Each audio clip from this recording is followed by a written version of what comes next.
Page 1076, the Holy Gospel according to St. Mark from the 10th chapter.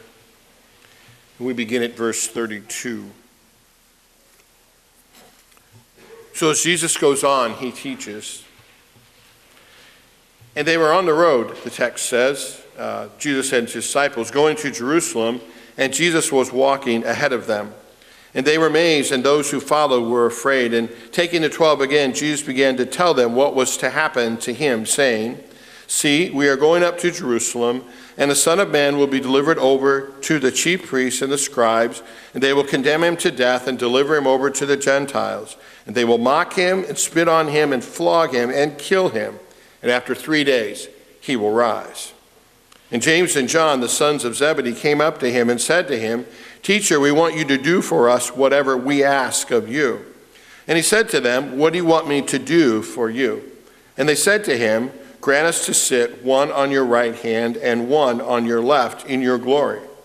And Jesus said to them, "You do not know what you are asking. Are you able to drink the cup that I drink, or to be baptized with the baptism with which I am baptized?" And they said to him, "We are." And Jesus said to them, "The cup that I drink you will drink, and with the baptism with which I am baptized you will be baptized. But to sit at my right hand or my left is not mine to grant, but it is for those for whom it has been prepared." When the other 10 disciples heard it, they began to be indignant at James and John. And Jesus called them to him and said to them, "You know that those who are considered rulers of the Gentiles lord it over them, and their great ones exercise authority over them. But it shall not be so among you. But whoever would be great among you must be your servant. And whoever would be first among you must be slave of all. For even the Son of Man came not to be served, but to serve, and to give his life as a ransom for many."